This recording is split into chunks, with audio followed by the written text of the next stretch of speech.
오늘 본문은 신명기 30장, 그러니까 모세의 고별 설교의 그것도 마지막 부분에 해당하는 곳입니다.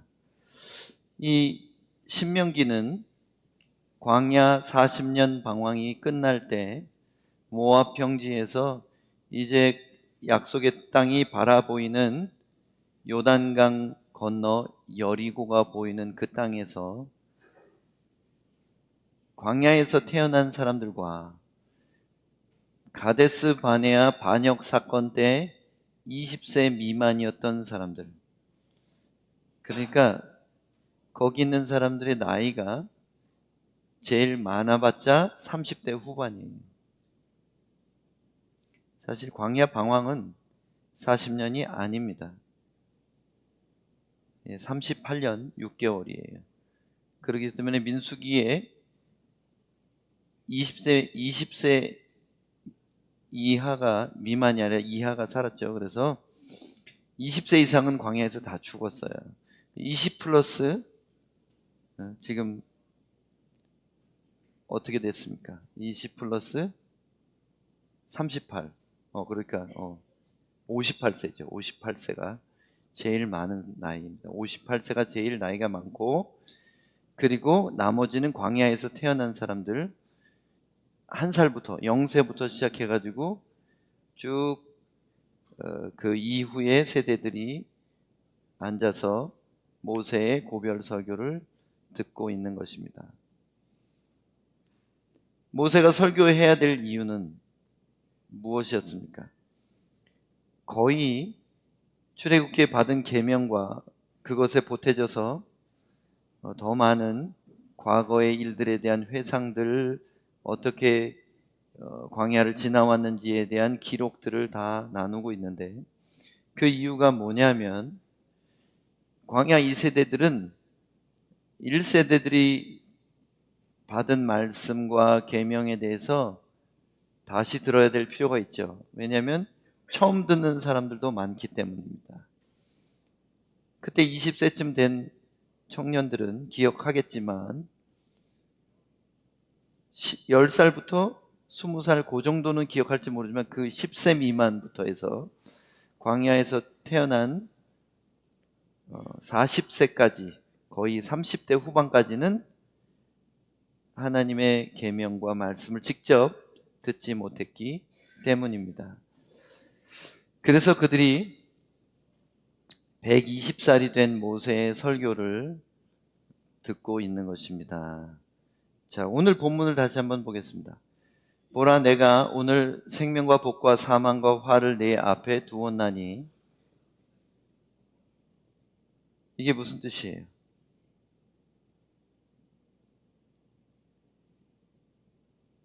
생명을 누리고 복을 받는 것도, 사망을 당하거나 재앙을 입는 것도 선택이라는 거예요. 우리는 전능하시고 전지하시고 아니 계신 곳이 없으신 하나님께서 자기가 원하는 자에게 복을 주시고 재앙을 내리시고 이렇게 한다는 구절을 들으셨을 것입니다. 내가 원하는 자에게 축복하고 내가 원하는 자에게 벌을 내리겠다, 이런 성경 구절과 이 구절이 좀 충돌되죠. 왜냐하면 하나님이 자기가 복 주고 싶으면 사람에게 복 준다는 말씀을 분명히 했는데, 여기는 네가 생명과 복을 택하든지 사망과 화를 택하든지 하라. 자, 여기는 차이가 있습니다. 두 가지 차이점이 있어요. 하나님이 내가 복 주를 자에게 복을 주겠다 하는 것은 율법을 주시기 이전의 이야기입니다. 율법이 없을 때 아브라함과 이삭과 야곱에게, 그리고 야곱의 12아들들에게 복 주는 것은 하나님의 선택이에요. 왜냐하면 모두 죄인이니까 그 중에 누구를 택할지 누구를 버릴지 하나님 마음이에요. 쌍둥이 중에 둘째를 맞이로 할지 맞이의 권한을 줄지 그건 주님 마음이에요. 사실 야곱이 에서에게 장자의 명분을 샀는데 그가 산 것은 장자의 명분뿐이었지 장자의 권리를 산 게 아니에요. 너무 놀랍죠? 야곱이 도망간 다음에 자기가 상속받았어야 될 3분의 1도 받지 못했습니다. 아들이 둘인 경우에는 큰 아들에게 3분의 2를 주고 작은 아들에게 3분의 1을 줍니다. 그렇기 때문에 자기가 마땅히 이삭에게 받아야 될 3분의 1조차 받지 못하고 도망갔고 돌아왔을 때 그것을 찾지도 못했어요. 그래서 야곱이 원했던 것은 장자의 명분이지 장자의 권리가 아니라는 거예요. 장자의 명분을 왜 원했을까? 그의 어머니와 야곱이 그토록 장자의 명분에 집착했던 것은 왜일까? 그것은 장자를 통하여 메시아의 계보가 이어지기 때문입니다. 야곱과 그의 어머니 리브가가 받기 원했던 것은 땅의 축복이 아니라 하늘의 축복, 영원한 축복이었다는 것을 기억하세요. 야곱이 장자의 권리를 물려받아서 형보다 2배의 재산을 받고자 그 사기극을 꾸민 게 아니라는 뜻입니다. 여러분, 땅의 것을 사랑하십니까? 아니면 하늘의 것을 사모하십니까? 그것이 우리의 선택이에요, 오늘날. 자, 그리고 또 한 가지. 내가 복 줄 자에게 복을 주고 내가 벌 줄 자에게 벌 준다. 이것은 하나님의 절대 주권에 대한 표현이에요. 하나님의 절대 주권. 그분이 왕이시고 주권자고 그분의 결정이 가장 선하다는 뜻입니다. 그래서 관점이 좀 다른 얘기이기도 해요. 두 가지 차이가 있는 거예요. 자, 우리의 선택인가? 아니면 하나님의 주권인가? 또 이 얘기가 나오면 예정론인가? 자유의지론인가? 이렇게 되겠죠. 예정론을 주창한 사람은 칼빈이 아니라 그보다 훨씬 먼저 있었던 어거스틴이라는 사람이 예정서를 뼈대를 만들었죠. 여러분, 예정이에요? 선택이에요? 자유의지예요? 하나님의 예정 안에서 우리는 선택해야 되는 겁니다. 그래서 오늘 계명을 주신 이후에 사람들에게 하나님이 요구하시는 게 뭐냐면 선택이에요. 이것은 아담과 똑같습니다. 아담도 계명을 하나 받았죠.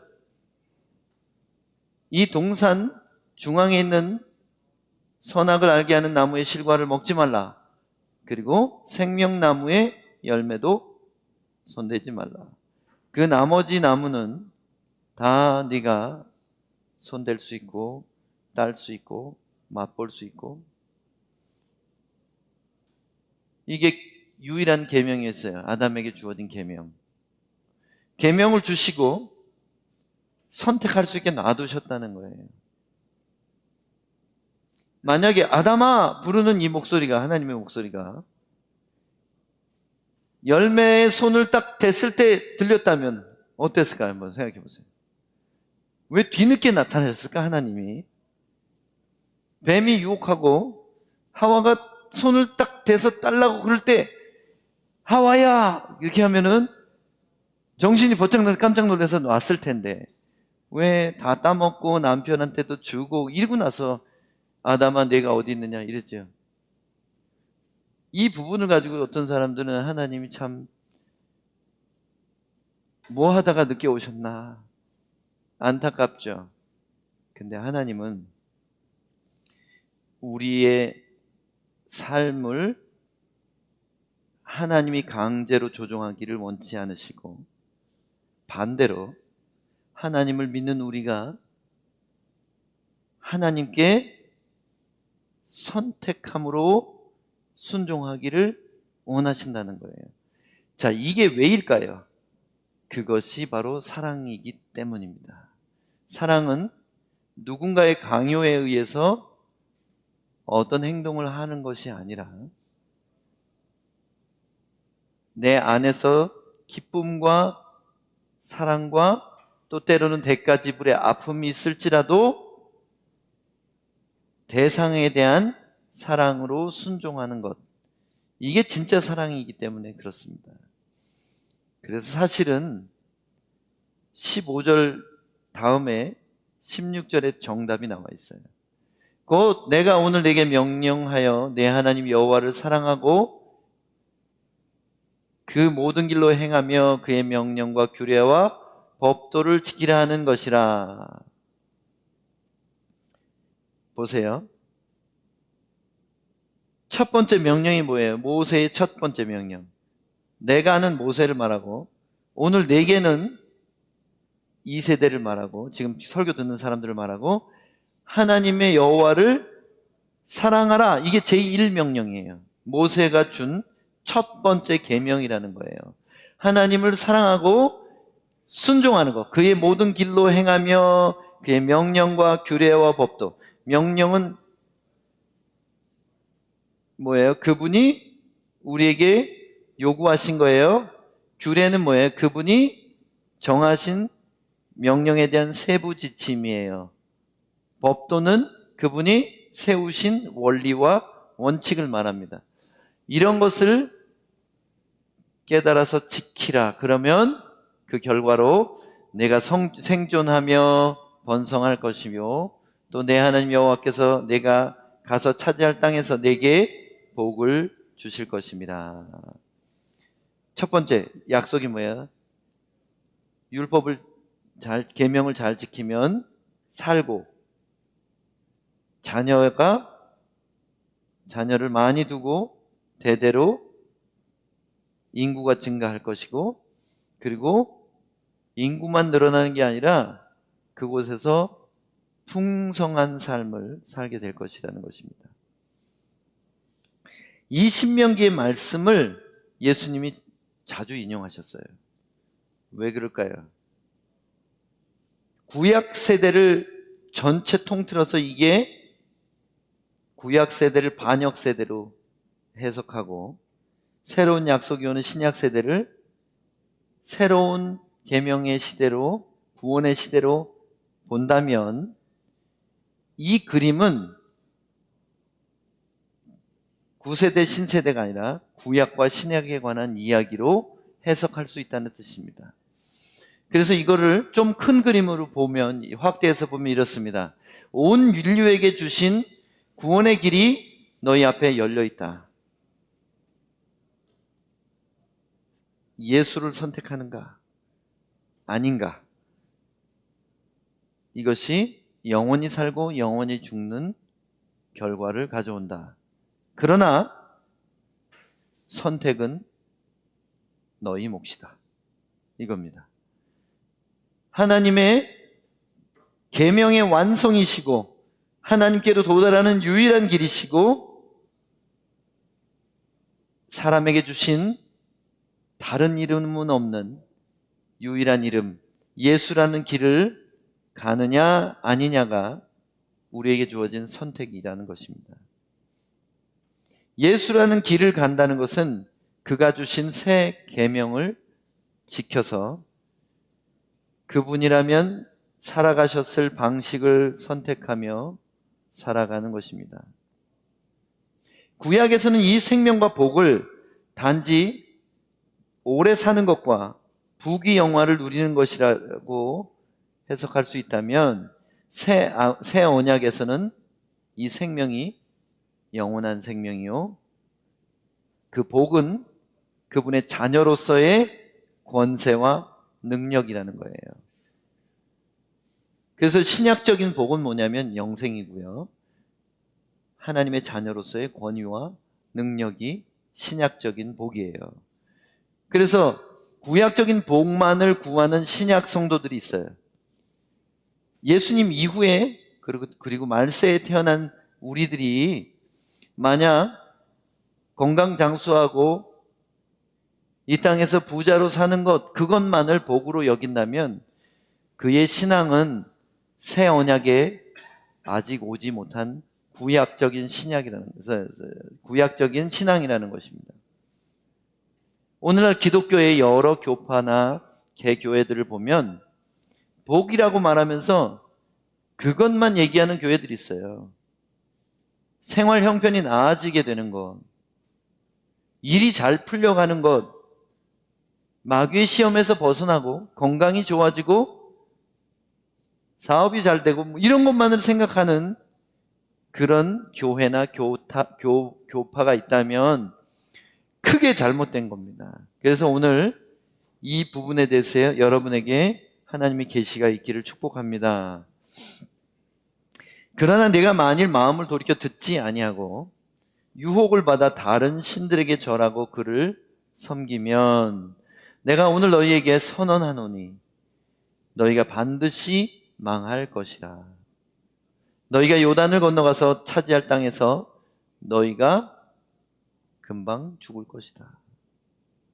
너희 날이 길지 못할 것이다. 너희들 모두 다 금방 멸망당할 것이다. 너희 민족이 멸망될 것이다. 이스라엘에게 이렇게 두 가지를 선택권을 줬습니다.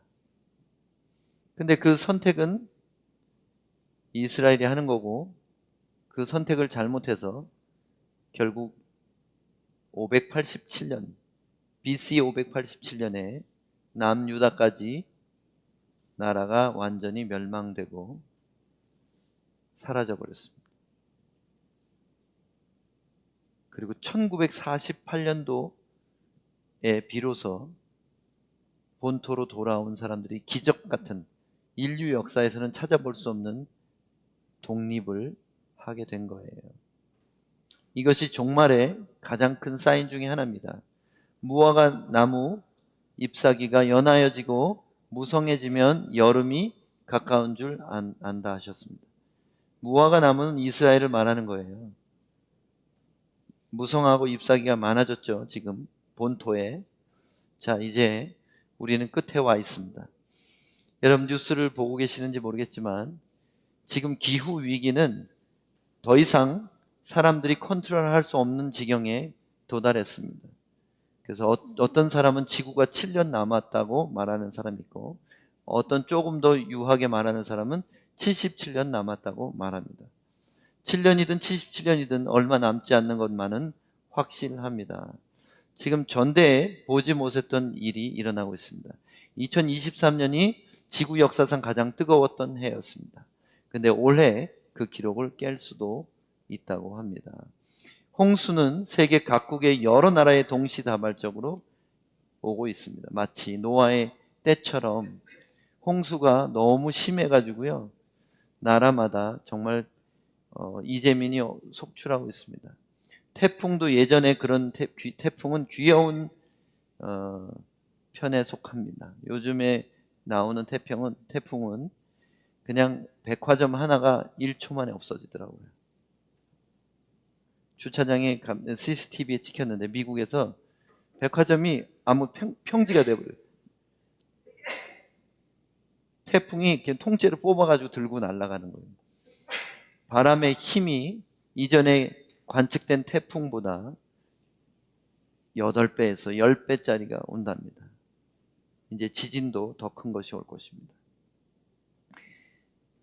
정신 이상한 독재자들은 지금 핵전쟁을 준비하고 있습니다. 푸틴이 핵실험을 공개했고 이제 그 무기를 사용할 수도 있다고 선언했습니다. 이제 아마겟돈 전쟁이 얼마 지나지 않으면 시작될 겁니다. 갑자기 설교하다가 종말론을 얘기하는 이유는 왜냐하면 지금 자다가 깰 때이기 때문에 그래요. 우리가 신명기를 보면서 거듭 신자, 말씀 명령자 우리의 하나님의 명령을 다시 되새겨 볼 때가 됐다는 것입니다. 이스라엘이 멸망한 이유는 우상 숭배입니다. 지금도 성령님께서 우리에게 말씀하고 계십니다. 너희가 내 음성과 너희에게 준 이 언약의 말씀을 멀리하고 산다면 반드시 유혹이 찾아올 것이고 세상에서 가난하게 되고 병드는 것, 죽는 것을 두려워하여 너희 각자가 보험을 들듯이 신들을 두게 될 것이다. 이 시대의 가장 큰 세 신은 권력과 돈과 성적인 쾌락입니다. 이 세 가지에서 자유한 현대인이 없어요. 그럼 우리는 직간접적으로 우상 숭배에 계속해서 유혹당하고 노출되어 있다는 뜻입니다. 우상을 마음에 두는 사람들은 반드시 멸망할 것이다. 돈이나 성이나 권력에 매인 그리스도인들은 지옥에 가게 될 것입니다. 곧 도래할 예수님의 재림과 하나님 나라에 참여하는 복을 누리지 못할 것입니다. 그래서 얼른 버려야 돼요. 지금 여러분 소망의 교회에 와서 설교 듣고 있는 여러분에게 무슨 우상이 있는지를 잘 모르겠다고 하면 성령님께 물어보세요. 얼른 대답해 주실 거예요. 얼른 뭐가 떠오르게 하실 거예요. 얼른 주지 않은 남의 돈, 얼른 갚지 않은 빚, 얼른 나눠야 될 구제, 이런 게 다 생각나게 하실 거예요. 얼른 버려야 될 은밀한 죄된 습관, 얼른 발을 빼라고 하십니다. 한쪽 발을 세상에 걸치고 한쪽 발을 교회에 걸친 그 상태에서 얼른 발을 빼라고 하십니다. 소돔이 유황불에 멸망할 때 뒤를 돌아봐서 소금 기둥이 된 롯의 아내처럼 될 그리스도인이 얼마나 많지.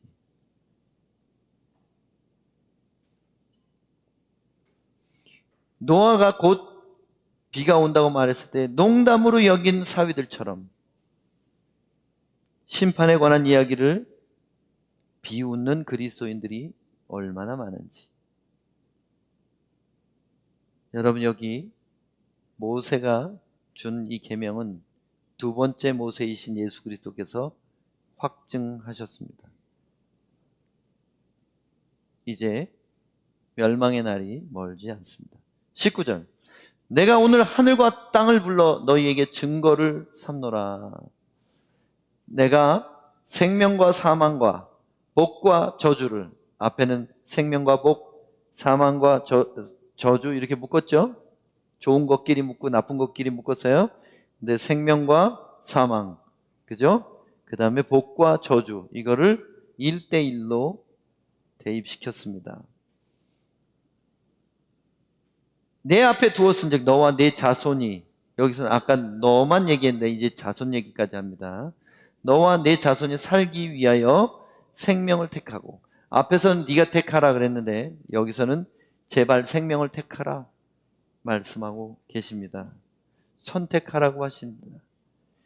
매일 여러분 선택의 갈림길에 섭니다. 여러분, 크고 작은 선택이 인간의 삶이에요. 아침에 눈 뜰 때부터 저녁에 잠들 때까지 내가 뭘 먹고 뭘 입을지, 뭘 마실지, 어디 갈지, 누굴 만날지, 내가 만나서 무슨 말을 할지가 전부 선택이라는 거예요. 만일 이 선택의 순간에 생명과 복을 선택하는 방법이 있다면, 사소한 것부터 큰 것까지 생명과 복을 선택하는 방법. 그래서 구약의 그 많은 계명들을 기억하지 못했기 때문에 사람들이 두루마리를 전부 다 들고 다닐 수도 없었기 때문에 지금 우리는 육체의 마음 비석에 새겨진 말씀, 곧 성령이 내주하시면서 우리에게 간섭할 수 있으십니다. 근데 우리는 귀를 닫고 그분의 간섭을 싫어하는 사람들이 많이 있어요. 귀를 닫고 그분의 간섭을 싫어해요. 성령님은 어떻게 간섭하시냐면 마치 양심의 소리처럼 우리에게 간섭하기 시작합니다. 불편한 마음을 주시는 거예요. 누군가를 용서 안 하고 있을 때 깨림직한 마음, 상쾌하지 않은 감정을 지속되게 만듭니다. 그런데 이렇게 하시는 양심같이 우리를 찌르는 성령의 불편하게 하심을 계속 거부하며 자기의 원함을 선택하면 어떻게 되는지 아세요? 성경 말씀대로 양심에 화인 맞은 자가 되는 거예요. 불도장을 찍으면 처음에는 아프고 물집이 생기고 그렇지만 나중에 불도장 찍은 데가 아물고 나면 딱딱해지고 피부에 느낌이 없어요. 송아지 같은 데 엉덩이 이렇게 찍은 그 불도장은 털도 안 나고 느낌도 없어요. 양심에 화인 맞았다는 것은 뭘 말하냐면 성령님의 목소리가 더 이상 안 들리는 사람이 됐다. 다시 바꿔 말하면 성령을 소멸한 자가 되었다 하는 겁니다. 그래서 우리가 하나님의 계명을 지키고 하나님의 뜻대로 살기 위해서는 신약의 성도들, 우리는 우리 마음 가운데 주신, 우리 영혼 가운데 주신 성령님과 그분의 간섭을 환영해야 됩니다. 그분이 계속 내 선택의 순간에 의견을 말씀하게 해야 됩니다. 아니요. 선택의 순간마다 그분께 물어봐야 돼요. 잘 안 들릴 때는 어떻게 합니까? 여러분이 배운 대로 하나님의 원칙대로 믿음으로 행하면 되는 거예요. 들릴 때는 무조건 복종하고, 안 들린다고 생각할 때는 여러분이 배우고 아는 대로 성경에 기록된 대로 믿음으로 행하면 되는 겁니다. 그래서 여러분 성령님과 하루 중에 많이 대화하는 사람이 되세요. 아침부터 밤까지. 목사님은 그렇게 합니까? 예, 가끔 제가 정신을 놓을 때도 있지만 대개는 누구를 만나든지 무슨 말을 해야 되는지 물어보고 이야기를 시작하는 편이에요. 그리고 무언가 선택할 때 꼭 성령님께 묻습니다. 요즘에는 음식을 먹을 때도 이걸 먹을까요? 그것도 물어봐요. 하나님이 그런 것도 말해주십니까? 여러분 가장 다정하고 가장 사랑스러운 아버지가 세상에 존재한다면 그분이 내게 대해서 의견이 많겠어요? 거의 없겠어요? 많을 것 같죠?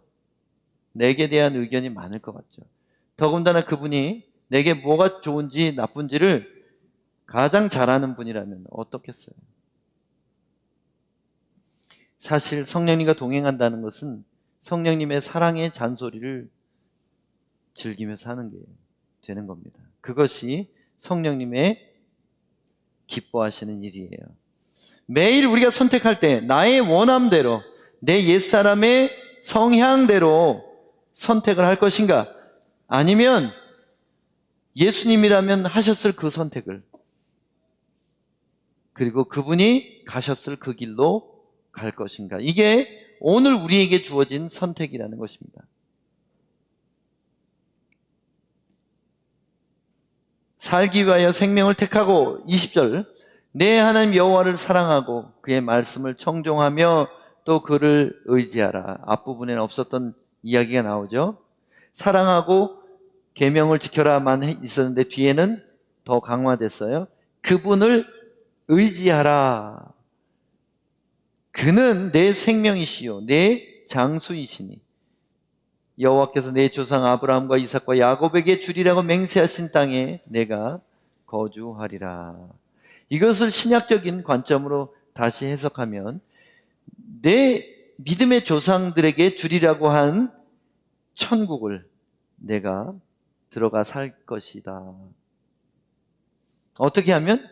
하나님을 사랑하고 그 명령을 순종하고 그를 의지하면. 찬송가 가사에 의지하고 순종하는 길은 그거 있죠. 영어 가사에는 Trust and obey, there's a no other way 이렇게 돼 있어요. 의지하고 순종하는 것 외에는 다른 길은 없어요. 무슨 길? 천국에 들어가는 길은 없어요. 의지하고 순종하는 것. 여러분, 하나님은 그분을 의지하기를 원합니다. 우린 독립하기를 원해요. 사람의 성향은 사업을 하다가도 내 사업을 차리고 싶고 내 걸 갖고 싶고 탕자처럼 아버지 유산 빨리 받아가지고 나가서 내가 뭔가를 해보고 싶은 게 사람들의 성향이에요. 이게 진취적이고 성취하는 힘이 되기도 합니다마는 이것이 인간의 모든 불행의 시작이에요. 이 독립정신이 전쟁을 일으키고, 이 독립정신이 반역을 일으키고, 이 독립정신이 이 지구상에 있는 모든 불행의 뿌리가 되는 거예요. 이 독립정신은 어디서부터 왔냐면 사탄으로부터 왔어요. 내가 하나님의 명령을 따르는 천사로서가 아니라 내 스스로 왕이 되어보겠다. 그것이 바로 독립정신이에요. 사실 이것은 우리를 창조하신 목적을 망가뜨리는 겁니다. 하나님은 천사들을 순종하는 그분의 종들로 창조하셨고, 하나님은 우리를 그분의 자녀들로 상속자로 창조하셨습니다. 종들이나 상속자나 다 하나님이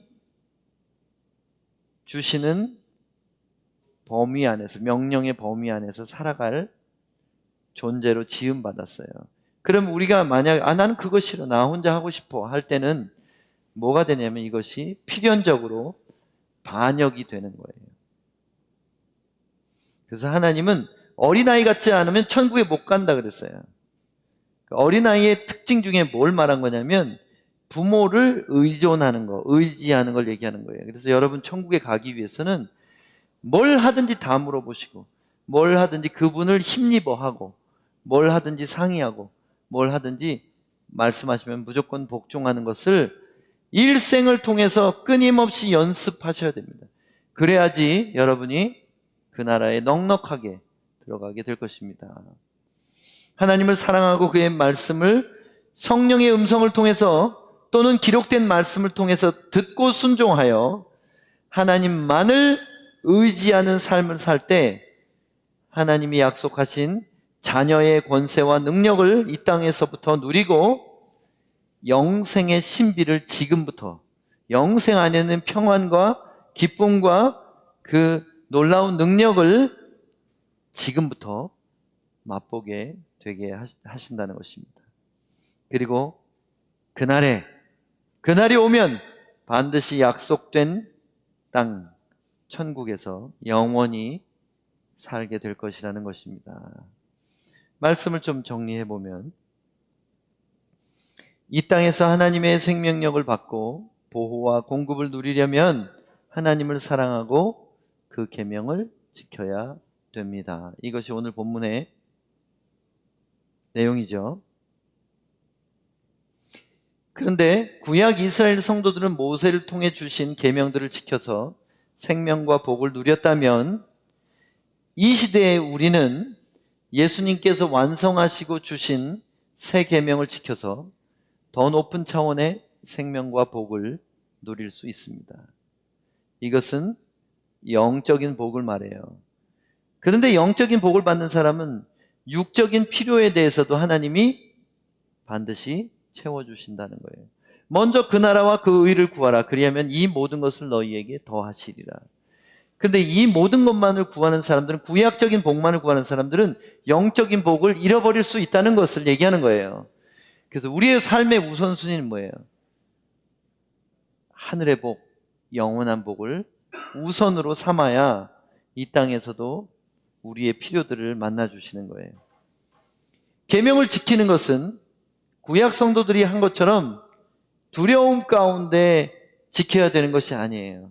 이제는 자발적인 순종을 예수님을 통해서 보여주셨잖아요. 그것이 진짜 하나님께 대한 사랑이라.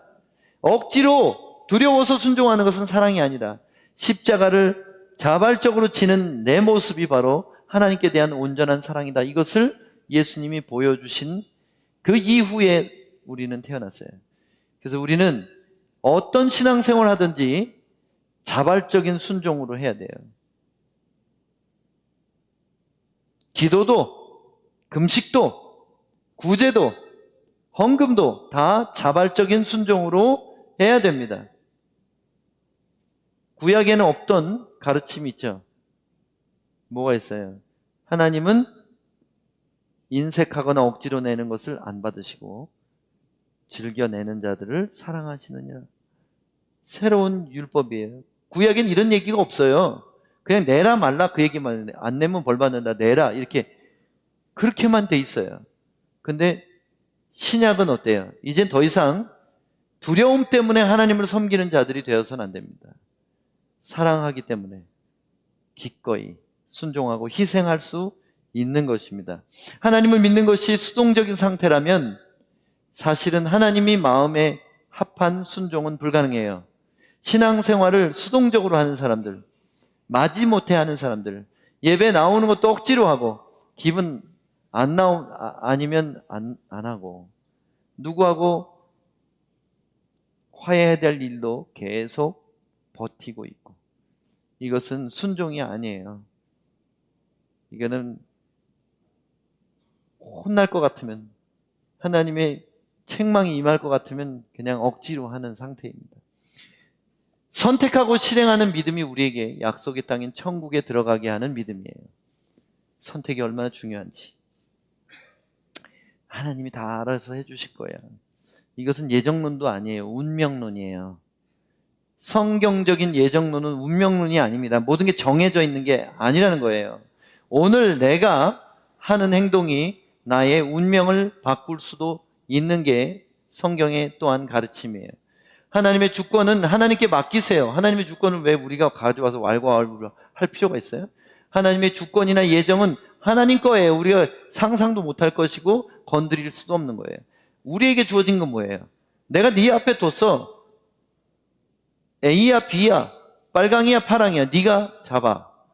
마치 어린 아이들에게 돌잡이 하는 것처럼, 돌잡이 하는데 막 부모님이 원하는 거를 막 앞에다 갖다 놓는 사람들 있죠?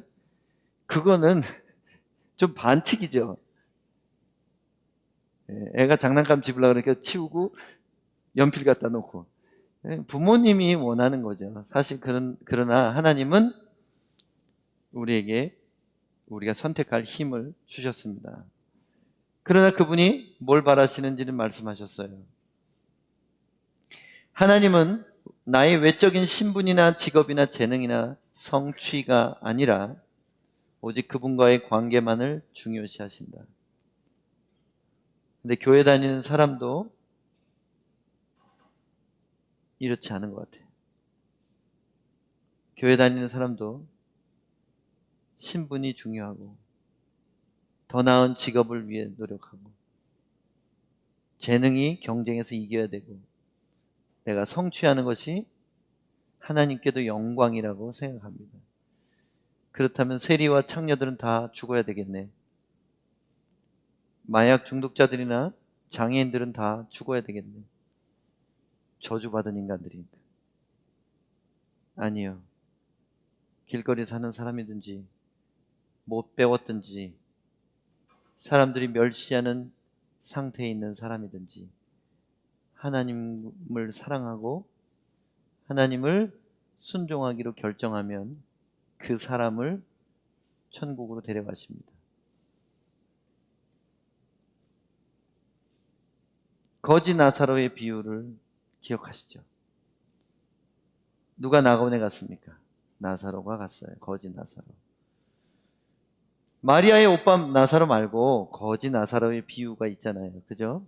그러나 부자는 지옥에서 물 한 방울을 달라고 애원하는 상태에 놓이게 됩니다. 세상적인 모든 것은 구원과 아무런 상관이 없어요. 많이 배웠는지, 돈이 많은지, 좋은 직업을 가졌는지, 재능이 많은지, 외모가 예쁜지, 뭐 똑똑하든지 이런 거 다 구원하고 한 푼어치도 상관이 없습니다. 하나님 보시는 것은 네가 나를 사랑하느냐, 네가 나에게 복종하느냐, 그것만 보세요. 저 모든 것을 가졌다 해도 마음이 거지인 사람도 있어요. 교만한 사람들, 독립정신이 있는 사람, 비판적이고 하나님 없이 뭔가 해낼 수 있다고 믿는 어리석은 사람들입니다. 하나님은 내가 무엇인가가 아니라 내가 누구인가가 중요해요. 내가 그분의 자녀인지, 내가 예수 그리스도의 언약을 지키며 그분의 재림을 기다리는 신부감인지, 아니면 세상에 적당히 비벼져가지고 반쯤 걸친 사람인지, 그도 아니고 완전히 죽어서 세상 물결에 떠내려가는 죽은 물고기 같은 사람인지, 하나님은 그것이 중요한 거예요. 하나님은 내가 죄를 안 지으려고 애쓰는 것을 원하지 않고 순종의 길을 선택하고 그저 한 발 내딛기를 원하시는 거예요. 우리 안에 있는 모든 사역이 어떻게 시작됐습니까? 나쁜 짓 안 하려고 애쓸 때 하나님 주신 사역들이 아니에요. 내 연약함은 그냥 회개하고 그래도 안 되면 내버려 두고 순종의 길을 한 걸음 나갈 때 모든 사역이 열리는 거예요. 그라콜란자 커뮤니티, DTS, EDS 마찬가지고, 베네수엘라로 가는 거, 그동안 했던 여러 구제 사역들, 칠레와 또 남미 여러 나라들, 아프리카의 나라들에 대한 구제들 어떻게 했냐? 죄 안 지려고 발버둥 안 쳤어요. 그거는 놔둬버리고 내가 하나님이 원하시는 길을 선택하고 한 걸음 나가자. 그래서 여러분에게 말씀드립니다. 나를 증명하려고 하지 마세요. 때로는 우리가 억울할 때도 있고 이해 못 받는다고 생각할 때도 있고, 그렇지만 그럴 필요가 없어요. 모든 것은 다 지나가고 하나님은 숨겨진 모든 것을 다 밝혀내시기 때문입니다. 보여주지 마세요. 보여지는 삶을 사세요. 들려주지 마세요. 굳이 해명도 하지 마세요. 들려지도록 사세요. 말세가 될수록 말로 가르치는 자보다 앞서가는 리더가 필요합니다. 말쟁이들은 제 손가락 하나 까딱 안 하려고 한다고 예수님이 말씀하셨어요.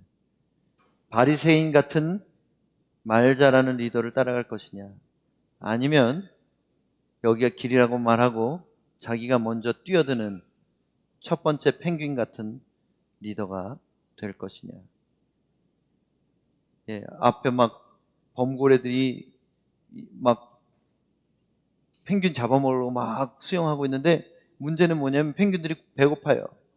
근데 그 밑에 뭐가 있어요? 맛있는 물고기 떼가 막 왔다 갔다 한단 말이에요. 배고픈데 들어가자니 또 잡혀 먹을까봐 두렵고 다 주저주저하고 있는데, 얼음 끝에서 주저주저하고 있는데 한 마리가 에라이 확 들어가가지고 물고기를 잡기 시작하니까 전부 다 뛰어 들어가가지고, 그 중에 몇몇 펭귄은 범고래에게 잡혀 먹지만 나머지 펭귄들은 배불리 먹고 생명을 유지할 수 있는 거예요. 이걸 갖다가 첫 번째로 뛰어드는 펭귄을 퍼스트 펭귄이라고 그래요. 그래서 개척자들을 퍼스트 펭귄이라고 영어권에서는 그렇게 얘기합니다. 당신 퍼스트 펭귄이야. 우리 소망의 교회가, 저는 퍼스트 펭귄이 되기를 원합니다. 다른 교회가 하지 않는 일을 하는 교회. 그래서 다른 교회들도 영향을 받는 교회가 되었으면 좋겠습니다. 여러분 자신이 이렇게 되시기를 축복합니다. 말로 뭐 하는 사람보다 그냥 오르면 하세요. 할 수 있으면 하는 게 아니라 옳기 때문에 하는 거고 하나님의 뜻이기 때문에 하는 겁니다. 너무 계산적이면 아무것도 할 수가 없어요. 여러분, 신앙은 말에서 드러나는 것이 아니라 선택의 순간에 드러납니다. 선택이야말로 신앙의 열매예요. 여러분, 선택의 순간에 조심하세요. 잘못된 걸 선택해놓고 수습하느라고 그냥 온 인생이 수습이야. 어떤 사람들은 뭘 해놓고 그거를 해결하는 거, 그거를 수습하는 데 온 에너지를 쏟는 거예요. 그러지 말고 바른 선택을 하자는 거예요. 그래서 꼭 선택하기 전에 물어보고, 말도 조심해서요. 입이 내 거라고 내 마음대로 말하는 사람들은 반드시 화를 당하게 돼 있습니다. 입이 내 거지만 여호와여 내 입술에 파수꾼을 세우소서. 왜냐하면 입술은 사람을 망하게 하는 제일 중요한 도구일 수 있기 때문에. 또 반대로 사람을 살리는 하나님의 도구가 될 수 있습니다. 그래서 사랑을 선택하십시오. 좁은 길을 선택하시고 수고와 눈물의 길을 택하시고 갈보리의 길을 선택하세요. 예수 그리스도를 택하라는 말입니다. 혹시 우리 찬양할 때 소원 부를 수 있나요? 소원을 준비해 주시면 좋겠어요. 사랑이 새 계명이죠. 그죠? 그러면 이게 새 계명이면 우리가 구약 성도들처럼 골치 아플 필요가 없어요. 다른 계명 지키려고 애쓸 필요가 없어요. 이게 사랑인지 아닌지만 물어보세요. 성령님께 지금 이게 이 말 하는 게 사랑이에요? 이 행동을 하는 게 사랑입니까? 성령님께 이것만 물어보세요. 그러면 성령님이 말하신 사랑의 길이 좁은 길이어도 가야 돼요. 눈물이 나도 가야 되고 그것이 내가 죽는 길이어도 가야 됩니다.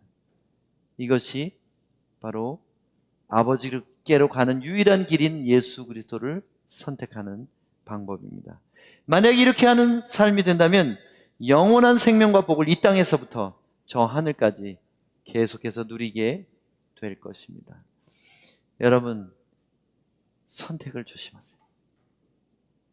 선택을 잘 하세요. 기도하겠습니다. 하나님 아버지, 우리 사랑하는 소망의 교회 성도님들이 생명과 복을 택하는 성령님의 음성을 듣고 복종하는 사람들이 되게 해 주시옵소서. 저들의 삶이 사랑의 길이 되게 해 주시옵소서. 예수님 이름으로 기도합니다. 아멘.